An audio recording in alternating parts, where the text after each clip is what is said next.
Ni siquiera llegué a escuchar un hola antes de que mi mamá me soltara. Has subido de peso. Me reí y le dije, wow, qué gusto verte a ti también, mamá, pero ya te estás poniendo antigua, así que no confío mucho en tu vista. Pero ella solo puso los ojos en blanco y dijo, cariño, tus jeans están trabajando más que un puente colgante. Ese comentario me persiguió tanto que esa misma noche me subí a la báscula. 160 libras, 15 más que mis habituales 145. Debí haber sabido que algo iba muy mal 3 semanas después, cuando Maya tuvo que ayudarme a meterme en mi camiseta de repuesto para la noche de chicas porque mi blusa favorita ya no cerraba. ¿Capaz se encogió? Sugirió, pero las dos sabíamos que la ropa no se encoge tanto. Al mes siguiente, la báscula marcaba 168, y nada de mi closet me quedaba. La boda de mi prima era en 6 semanas, y yo ya había comprado el vestido. Así que descubrí mi estrategia de supervivencia. Tic-tacs de Gaulteria. 0 calorías para mantener la boca ocupada, mientras prácticamente dejaba de comer hasta que esta pesadilla terminara. El desastre del vestido de la boda lo cambió todo, porque cuando tuve que comprar 1 o 2 tallas más grande, supe que algo andaba mal a nivel médico. Mi doctora me pesó 175 libras, 30 libras más en solo 4 meses, y de inmediato ordenó todas las pruebas imaginables: tiroides, hormonas, cortisol, insulina. 3 días después, su enfermera me llamó con una voz rara, dudosa, diciendo que la doctora quería verme de inmediato en lugar de la próxima semana, y cuando le pregunté qué pasaba, hizo una pausa demasiado larga antes de decir que la doctora me lo explicaría. Ese silencio de 3 segundos me dijo más que cualquier diagnóstico. No era el silencio de alguien buscando palabras amables.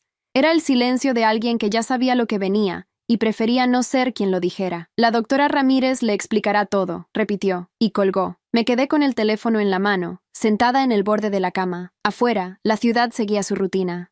Alguien tocaba el claxon 2 pisos más abajo. El vecino del pasillo arrastraba algo pesado hacia el elevador. Todo sonaba normal, como si el mundo no acabara de pausarse dentro de mí. Rodrigo estaba en la ducha. Lo escuchaba silbar, ese hábito suyo que me había parecido encantador los primeros años y que ahora simplemente era ruido de fondo. Volteé a ver la báscula en el baño. 175 libras, 30 libras más en 4 meses, sin cambiar mis hábitos, sin comer diferente, sin ninguna razón lógica que yo pudiera identificar. Y aún así, ahí estaban, en mi cara, en mis brazos, en el vestido de la boda de mi prima que tuve que devolver porque no cerraba. Me levanté sin hacer ruido. Fui a la cocina. Puse agua a hervir aunque no quería té. Necesitaba hacer algo con las manos. La cita era al día siguiente a las 10 de la mañana. Esa noche, Rodrigo llegó a cenar con ese humor específico que yo ya conocía bien, el de alguien que ha tenido un buen día y quiere que todos lo sepan. Habló de un contrato nuevo, de una reunión que salió mejor de lo esperado, de un socio que finalmente cedió en algo que llevaban meses negociando. Yo asentí en los momentos correctos. Pregunté lo que se espera que una esposa pregunte. ¿Estás bien?, me dijo en algún punto, mirándome con esa fracción de atención que en realidad no es atención, sino el gesto de alguien que cumple con preguntar. Cansada, respondí. Duerme temprano, dijo, y siguió comiendo. Eso fue todo.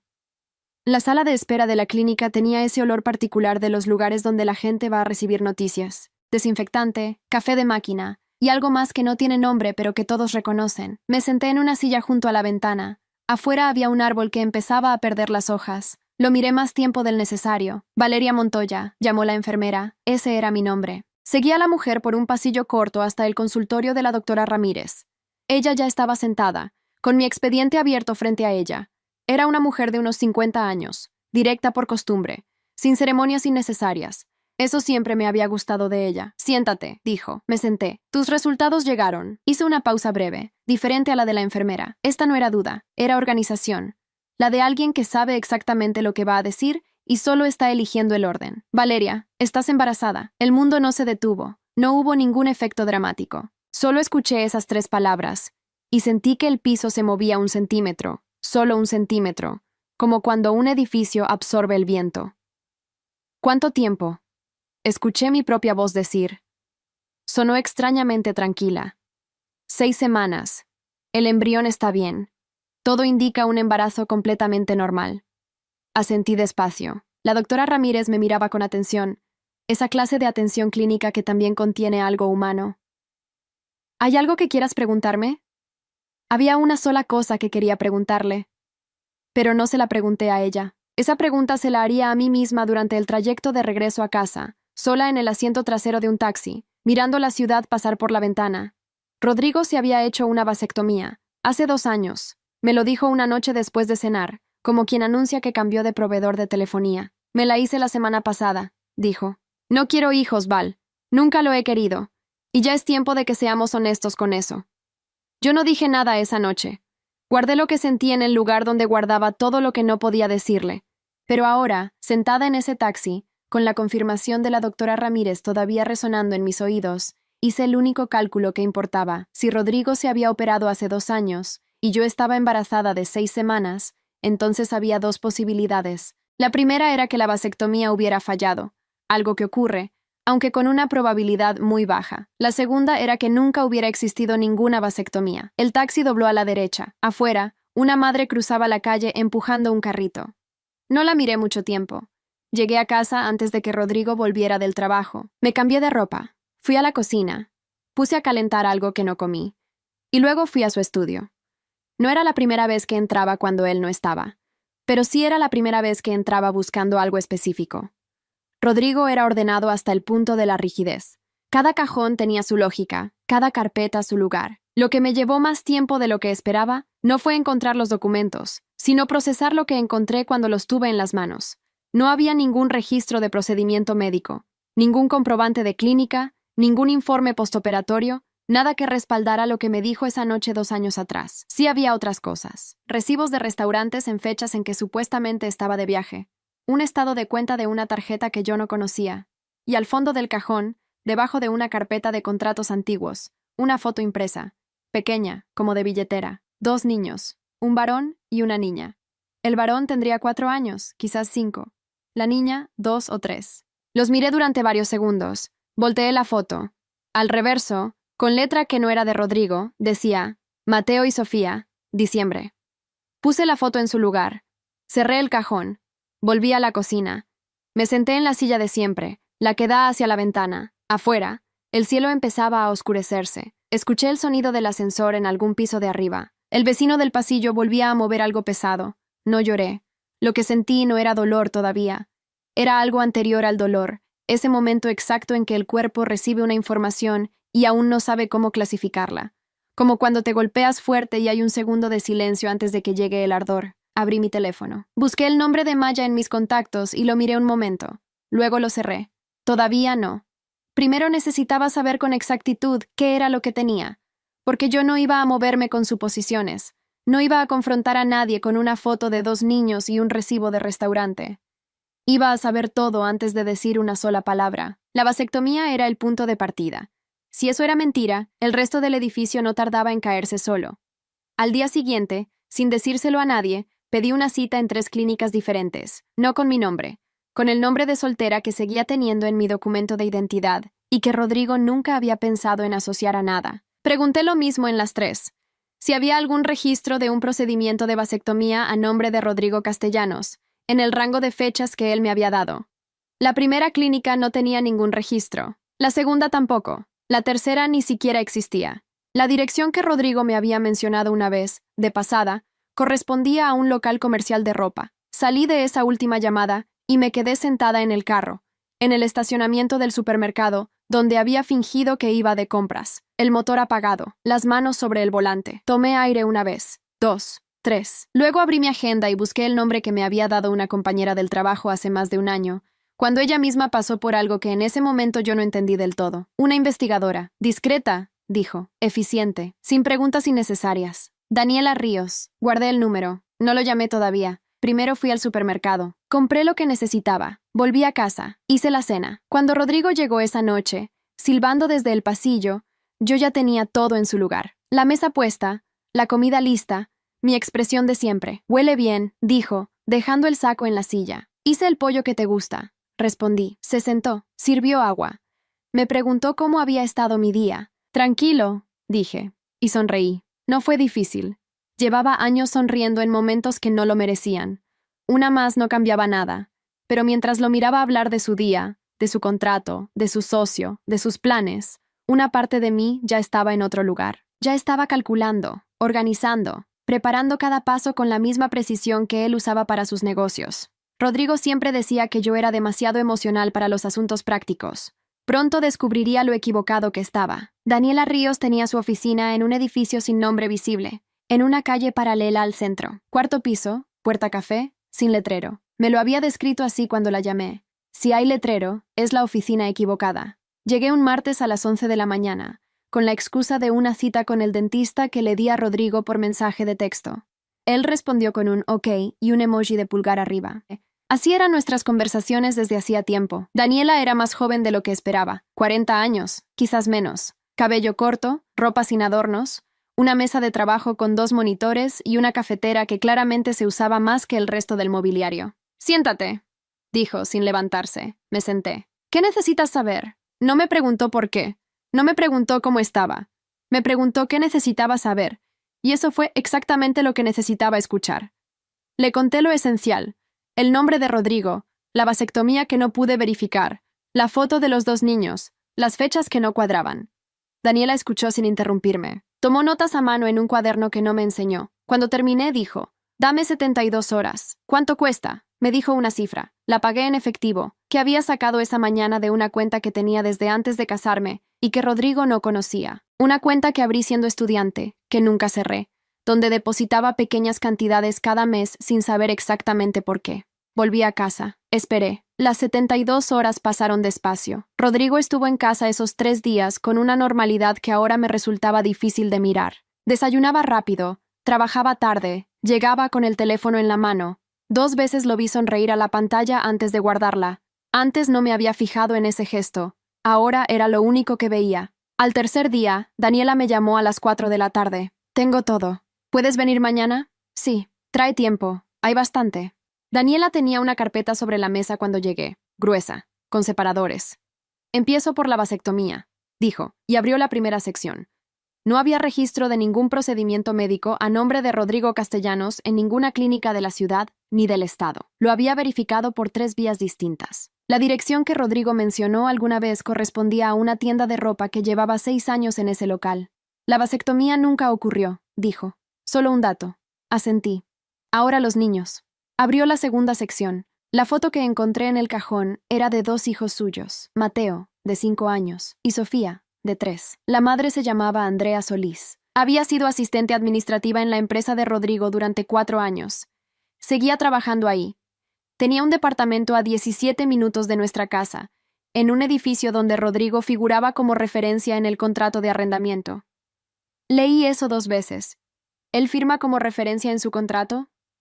Sí, con su nombre completo y su número de identificación. Daniela continuó. Andrea Solís recibía una transferencia mensual desde una cuenta empresarial secundaria. El monto era equivalente a lo que yo gastaba en la casa en 3 semanas. ¿Cuánto tiempo lleva esto?, pregunté. Los pagos empezaron hace 5 años y 8 meses. Hice el cálculo. Rodrigo y yo llevábamos 8 años casados. Lo que tenía frente a mí había comenzado 2 años después de nuestra boda. Cerré la carpeta un momento. La volví a abrir. ¿Hay algo más? Sí. La tercera sección era sobre la empresa. Mi nombre aparecía en los documentos de constitución de la sociedad, en una cláusula de participación por aportación inicial de capital, del primer año del matrimonio, cuando yo todavía trabajaba y había puesto dinero propio en el negocio. Esa cláusula nunca había sido eliminada. ¿Esto tiene valor legal?, pregunté. Eso te lo dice un abogado. Pero la cláusula está ahí, con tu firma y la de los socios fundadores. Guardé la carpeta en mi bolso. Daniela me entregó una copia digital en una memoria que ya tenía lista. Una cosa, dijo, antes de que llegara a la puerta. Cuando la gente descubre algo así, hay 2 errores comunes. El primero es actuar demasiado rápido. El segundo es esperar demasiado. Los 2 cuestan caro. ¿Cuál recomiendas evitar en mi caso? El primero, dijo. Tienes una posición más sólida de lo que crees. No la desperdicies en una reacción. Salí al pasillo. Bajé las escaleras en lugar de esperar el elevador. En la calle, el sol pegaba directo. Caminé hasta mi carro. Me senté. Puse las manos en el volante. Mateo y Sofía. 5 y 3 años. 17 minutos de nuestra casa. Rodrigo tenía una familia paralela que llevaba casi 6 años construyendo mientras yo contaba calorías. Cambiaba tallas y me preguntaba qué estaba haciendo mal con mi propio cuerpo. Abrí el teléfono. Busqué el contacto de una abogada que una amiga me había recomendado 2 años atrás. En ese momento guardé el número pensando que nunca lo usaría. Lo marqué. Buenas tardes. Habla con el despacho de la licenciada Torres. Necesito una cita lo antes posible. Es un asunto de derecho familiar. Y hay documentos societarios que revisar. ¿Cuándo puede venir? Mañana, respondí. A la hora que sea. Colgué. Arranqué el carro. Esa noche, Rodrigo llegó tarde. Comimos. Hablamos de cosas sin importancia. Antes de dormir me dijo, «Te ves mejor, ¿sabes? Más tranquila». «Sí», respondí. «Me siento mejor». Y era verdad. Por primera vez en meses, sabía exactamente dónde estaba parada. La licenciada Torres tenía su despacho en un edificio de oficinas corporativas, 10º piso, recepción con plantas reales y una asistente que hablaba en voz baja. Era el tipo de lugar donde la gente llega con problemas grandes y sale con un plan. Me hizo esperar exactamente 4 minutos. Luego me recibió ella misma en la puerta. Era una mujer de unos 45 años, traje oscuro, cabello recogido, apretón de manos directo. Me indicó la silla frente a su escritorio y se sentó sin preámbulos. «Cuéntame». Le entregué la memoria que me había dado Daniela. Mientras la licenciada Torres revisaba los archivos, yo le expliqué el contexto. 8 años de matrimonio, la vasectomía que nunca existió, los 2 hijos con la asistente, la cláusula societaria con mi nombre. Ella escuchó sin interrumpir. Cuando terminé, siguió revisando en silencio. Yo esperé. «La cláusula es válida», dijo finalmente. «Está correctamente redactada, tiene tus firmas y las de los socios, y nunca fue modificada ni eliminada. Eso te da una posición de participante fundadora en la sociedad. ¿Qué significa eso en términos prácticos? Que tienes derechos sobre una parte de la empresa. No es mayoría, pero es suficiente para sentarte a negociar desde una posición que él no espera». Hizo una pausa. «¿Sabes si él recuerda que esa cláusula existe?» Creo que asumió que ese capítulo estaba cerrado cuando dejé de trabajar. La gente asume muchas cosas que no revisa. Torres me miró directo. «¿Qué quieres lograr?» Era la pregunta correcta. Quiero salir del matrimonio con lo que me corresponde. No más, no menos. Y quiero que él no pueda controlar el proceso. Eso es manejable. Tomó una hoja y empezó a escribir. Lo primero, solicitar una auditoría de los movimientos de la cuenta empresarial secundaria. Los pagos a la otra persona salen de ahí. Si esa cuenta tiene relación con los recursos societarios, eso cambia el cuadro completo. ¿Cuánto tiempo toma? Depende de cuánto coopere él. Si no coopera, un juez puede ordenarlo. Torres dejó la pluma sobre la mesa. Pero hay algo importante que debes entender desde hoy. Una vez que presentemos la demanda, él lo sabe ese mismo día. Todo lo que construyas de aquí a ese momento es tu ventaja, no la desperdicies. ¿Qué necesito hacer? Conseguir copias de todos los documentos societarios a los que tengas acceso, estados de cuenta que puedas fotografiar, cualquier papel con tu nombre o tu firma. Y no muevas dinero, no cambies tu comportamiento en casa. No le digas nada a nadie que pueda llegar a sus oídos. ¿Cuánto tiempo tengo? 1 semana. Vuelve aquí el viernes con lo que puedas conseguir. Salí con la lista doblada en el bolso y 1 semana por delante. Los días siguientes los usé bien. Rodrigo tenía un archivero en el estudio que cerraba con llave, pero yo sabía dónde guardaba el duplicado desde hacía años. Lo había visto ponerlo ahí una vez, sin darse cuenta de que yo estaba en el pasillo. Nunca lo había usado, hasta ahora. Un miércoles por la tarde, mientras él estaba en una reunión que según su calendario duraría hasta las 8, abrí el archivero. Saqué cada carpeta de la sección societaria, fotografié cada página con mi teléfono y las devolví exactamente como estaban. Tardé 40 minutos. Cuando Rodrigo llegó esa noche, yo estaba viendo televisión con la misma expresión de siempre. «¿Cenaste?», preguntó desde el pasillo. «Te dejé algo en el microondas». «Gracias». Se calentó la comida. Comió solo en la cocina. Lavó el plato. Apagó la luz. Esa noche, cuando él dormía, yo estaba sentada en el baño con el teléfono, organizando todo en una carpeta cifrada. Nombre genérico, sin palabras clave, respaldo automático en una cuenta de correo que Rodrigo no conocía. Tardé 1 hora en ordenarlo todo correctamente. Al terminar lo revisé una vez más. Tenía los documentos societarios, los registros de Daniela y la cláusula en 3 formatos distintos. Era suficiente para que Torres construyera el caso completo. Me acosté. Rodrigo dormía sin movimiento, sin ruido, como alguien que no carga nada. Pensé en Mateo y Sofía, 5 y 3 años. 2 niños en un departamento a 17 minutos de donde yo dormía cada noche. No les tenía ningún sentimiento específico. No era su culpa. Eran niños. Y los niños no eligen nada. Lo que sí sabía era que Andrea Solís había vivido cerca durante casi 6 años, con el nombre de Rodrigo en su contrato de arrendamiento, recibiendo dinero que salía de una cuenta vinculada a la empresa donde yo tenía participación registrada. Él había usado recursos que en parte me pertenecían para sostener una vida que yo no sabía que existía. Eso era lo que importaba en términos legales. Torres me lo había explicado con precisión. El viernes volví al despacho con todo lo que había conseguido. Torres revisó cada archivo. Asintió varias veces. Al terminar, cerró la carpeta y me miró. Suficiente. Presentamos el lunes. ¿Qué pasa después del lunes? Que él recibe la notificación y sabe que ya no controla el tablero. Hizo una pausa breve. ¿Estás lista para eso? Lo pensé. No mucho tiempo. Sí. Salí del edificio y caminé 2 cuadras hasta una cafetería pequeña donde quedé de verme con Maya. Era la primera vez que la vería desde que todo había comenzado. Le había dicho solo que quería tomar un café. Llegó 5 minutos después de mí, con su bolso cruzado y esa manera suya de entrar a los lugares mirando alrededor antes de sentarse. Me vio. Se sentó. ¿Qué pasó? Dijo. No como cortesía. Como alguien que ya sabe que algo pasó y solo espera que se lo confirmen. La miré un momento. Necesito contarte algo, y necesito que no digas nada hasta que termine. Está bien. Tomé el café. Lo sostuve con las 2 manos, y empecé a hablar. Maya no dijo nada mientras yo hablaba. Lo había prometido y lo cumplió. Estuvo sentada con las manos alrededor de su taza, mirándome, sin interrumpir ni una sola vez. Cuando terminé, hubo un silencio de varios segundos. ¿Cuánto tiempo llevas sabiendo esto? Dijo. 3 semanas. Y no me dijiste nada. No era una pregunta. Era la constatación de algo que le dolía un poco, aunque trataba de no mostrarlo. Necesitaba tener todo ordenado primero.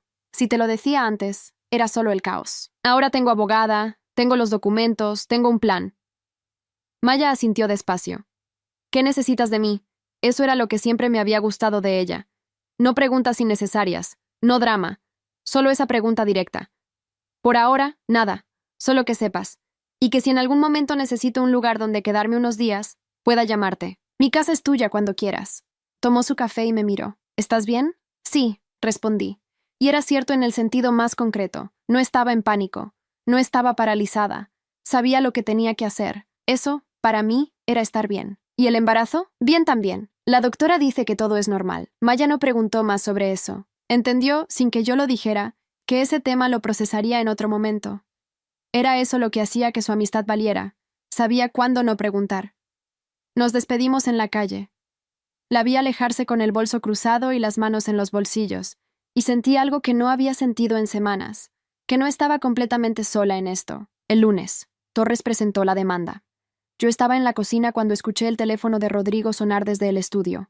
Luego silencio, luego sus pasos rápidos por el pasillo. La puerta del estudio se cerró con más fuerza de lo normal. Esperé sentada a la mesa. 10 minutos después, la puerta se abrió. Rodrigo apareció en el marco con el teléfono en la mano y una expresión que yo no le había visto antes. No era enojo todavía, era el desconcierto de alguien a quien acaban de mover el piso sin aviso. ¿Qué es esto? Dijo, mostrándome la pantalla. No lo sé. ¿Qué dice? Es una notificación legal. Con tu nombre. Hizo una pausa. ¿Tú hiciste esto? Habla con mi abogada, respondí. Tiene toda la información, Valeria. Su voz bajó un tono. Se volvió cuidadosa, calibrada. Podemos hablar. Podemos resolver esto entre nosotros, sin necesidad de procesos ni... Ya contraté abogada.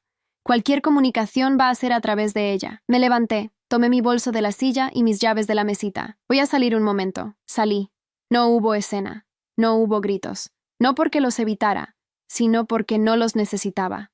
Rodrigo intentó llamarme 2 veces en los días siguientes. No contesté. Le envié el número de Torres por mensaje y no respondí nada más. Una semana después de presentada la demanda, tenía planeada una cena con sus 4 socios principales. Era una reunión que llevaba meses organizando para anunciar la expansión de la empresa a 2 ciudades nuevas. Restaurante privado, sala reservada, parejas incluidas. Torres me había dicho algo específico cuando le pregunté si debía ir. Ve, compórtate exactamente como siempre. Que él no sepa qué tan ordenada tienes la posición. Fui, me vestí bien, sin exageración. El vestido azul marino que Rodrigo siempre había dicho que le gustaba, aretes sencillos, el cabello suelto. Bajé las escaleras a la hora acordada. Rodrigo me miró, no dijo nada, pero vi el alivio en su expresión, como si mi presencia ahí significara que todavía tenía algo bajo control.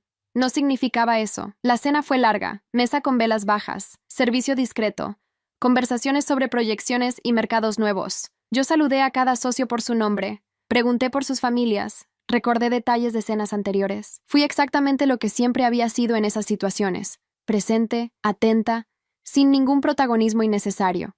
Rodrigo habló durante casi una hora. Su empresa, su visión, su proyección, su esfuerzo. La palabra yo la usó 43 veces. Las conté. No porque tuviera algo que demostrar en ese momento. Era solo un dato. En ningún momento mencionó que la empresa tenía una participante fundadora que había aportado capital propio en el primer año. En ningún momento mencionó que esa participación seguía registrada y era legalmente vigente.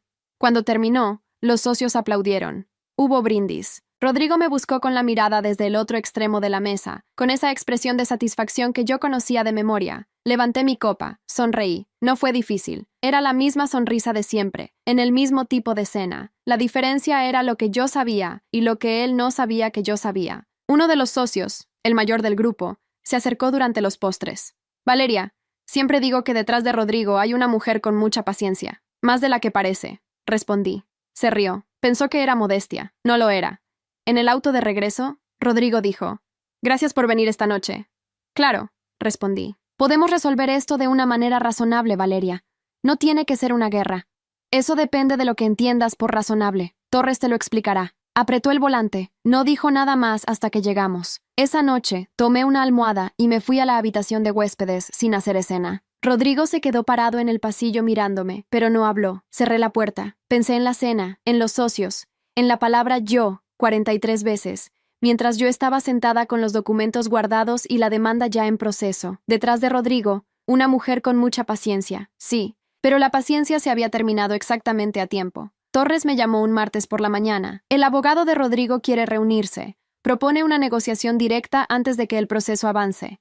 Quieren evitar la auditoría. ¿Qué significa eso? Que tienen miedo de lo que la auditoría va a mostrar. Cuando la otra parte pide negociar antes de que el juez ordene la revisión de cuentas, es porque saben que esa revisión los perjudica. ¿Y qué recomiendas? Que nos reunamos, escuchamos lo que ofrecen, no aceptamos nada ese día y usamos lo que digan para ajustar nuestra posición.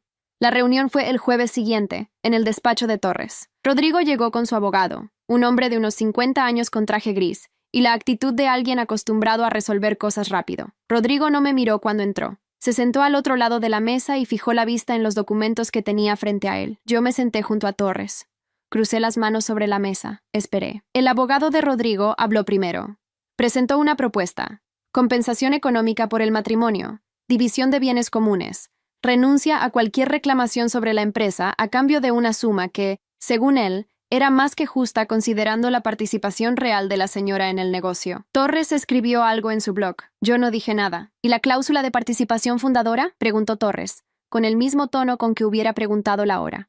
El abogado de Rodrigo ajustó el nudo de su corbata. Esa cláusula refleja una aportación inicial que fue compensada con creces durante el matrimonio. No hay ningún documento que acredite esa compensación, dijo Torres. La cláusula sigue vigente, la participación sigue vigente, y la auditoría de la cuenta secundaria va a mostrar que esa cuenta tuvo movimientos vinculados a recursos societarios durante casi 6 años. Eso convierte el asunto en algo más que un divorcio. Silencio. Rodrigo levantó la vista por primera vez. Me miró, no con enojo, con algo más parecido a la evaluación, como si estuviera recalculando algo que había calculado mal desde el principio. Yo no aparté la mirada. Mi cliente necesita tiempo para revisar la propuesta, dijo el abogado de Rodrigo. Tiene 48 horas, respondió Torres. La reunión duró 22 minutos. Cuando los dos hombres se fueron, Torres cerró su carpeta y me miró. Bien, ¿eso es todo? Por ahora, espera las 48 horas.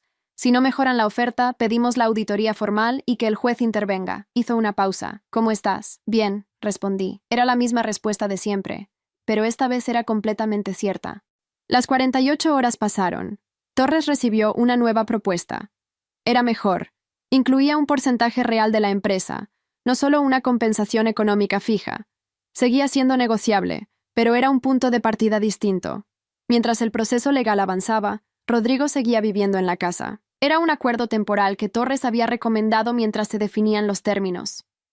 Yo dormía en la habitación de huéspedes, él en la principal.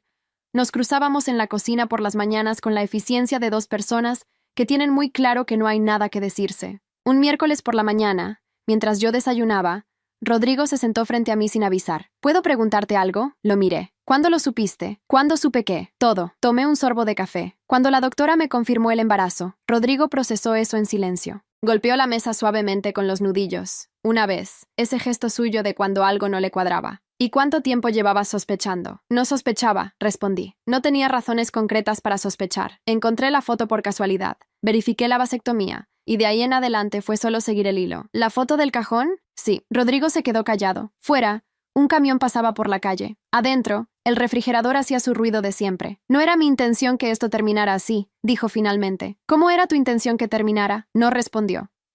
Rodrigo, llevabas 6 años con una familia paralela. ¿Cómo pensabas que iba a terminar esto? No lo pensaba, dijo. Y lo dijo de una manera que me indicó que era verdad, que genuinamente no lo había pensado, que había seguido adelante un día tras otro sin proyectar hacia ningún punto final. Lo miré durante un momento. Eso es lo único honesto que me has dicho en mucho tiempo, respondí. Me levanté, dejé el plato en el fregadero y fui a la habitación a terminar de arreglarme. Tenía una cita con la doctora Ramírez a las 10. El control del embarazo. 14 semanas. La doctora revisó todo con calma. El bebé estaba bien, creciendo según lo esperado, sin ninguna anomalía. Me mostró la imagen en el monitor y señaló el corazón, que latía con esa precisión pequeña y constante que tienen los corazones cuando todavía no saben nada del mundo. ¿Tienes red de apoyo?, me preguntó la doctora Ramírez mientras anotaba en el expediente. Sí, respondí. Mi amiga Maya. Y mi abogada. La doctora sonrió brevemente. Con eso alcanza. Salí de la clínica con el reporte en la mano y el teléfono vibrando. Era Torres. Rodrigo aceptó los términos revisados. Su abogado firmó el acuerdo de principio esta mañana. Necesito que vengas a revisar el documento final antes de que lo presentemos al juez. ¿Cuándo? Hoy en la tarde, si puedes. Ahí voy. Guardé el teléfono. Me quedé un momento en la acera, frente a la clínica, con el reporte del bebé en una mano y el mensaje de Torres en la otra. 14 semanas. Un corazón que latía. Un acuerdo firmado. Rodrigo siempre había dicho que yo era demasiado emocional para los asuntos prácticos. Arranqué el carro y manejé hacia el despacho de Torres. El juez firmó el acuerdo un jueves por la mañana. Torres me llamó a las 11. Está aprobado. El divorcio es oficial a partir de hoy. Rodrigo tiene 30 días para salir de la propiedad y ejecutar la transferencia de su parte acordada. ¿Algún problema de último momento? Ninguno. Su abogado intentó renegociar el porcentaje societario el martes, pero no cedimos y no insistieron. Una pausa breve. ¿Cómo estás? Bien, respondí. Esta vez ni siquiera tuve que pensarlo. Colgué. Me quedé sentada en la cocina de la casa, que en 30 días ya no compartiría con nadie que no eligiera tener ahí. Afuera llovía. Un ruido continuo, sin variaciones. Contra la ventana. Me serví agua. La bebí despacio. 30 días después, Rodrigo se fue. No hubo conversación final. No hubo escena. Llegó un sábado por la mañana con 2 hombres de una empresa de mudanzas. Recogió lo que le correspondía según el acuerdo y se fue antes del mediodía. Lo último que dijo, parado en la puerta con las llaves en la mano, fue: «Espero que te vaya bien». «Igualmente», respondí. Cerró la puerta. Escuché el ascensor. Luego, nada.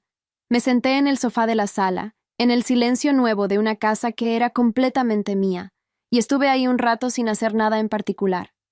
El apartamento nuevo lo encontré 6 semanas después, con ayuda de Maya, que se presentó un sábado por la mañana con café y una lista de opciones que había investigado durante la semana sin que yo se lo pidiera. Era un 4º piso con ventanas grandes y luz natural desde temprano. 2 habitaciones. Una cocina con espacio suficiente para cocinar de verdad. Un cuarto que podía convertirse en lo que necesitara. Dije, la primera vez que lo vi. ¿Segura?, preguntó Maya. Ni siquiera hemos visto el baño. Repetí. Firmé el contrato esa semana. Me mudé con lo que era mío, que resultó ser más de lo que había pensado, y menos de lo que alguna vez creí necesitar. La niña nació un martes de marzo, a las 4 de la madrugada, después de 14 horas de trabajo de parto que no fueron fáciles pero que tampoco fueron lo que yo temía. Maya estuvo en la sala de espera desde la medianoche. La doctora Ramírez dirigió el parto con la misma calma directa que tenía en el consultorio. Cuando me pusieron a la bebé en los brazos por primera vez, lo primero que noté fue que tenía los ojos abiertos. No lloraba. Solo miraba, con esa concentración específica de alguien que acaba de llegar a un lugar y está tomando nota de todo. La llamé Sofía Elena. El primer nombre porque me gustaba desde hacía años y nunca había podido usarlo. El segundo por mi abuela, que murió cuando yo tenía 12, y que era la única persona de mi familia que siempre me había dicho exactamente lo que pensaba. Rodrigo fue notificado del nacimiento a través de Torres, según lo acordado en los términos del divorcio. Tenía derecho a solicitar reconocimiento de paternidad si lo deseaba. Su abogado respondió que lo consultaría con su cliente. No hubo respuesta después de eso. No me sorprendió. Los primeros 3 meses fueron agotadores de una manera que no tiene palabras precisas.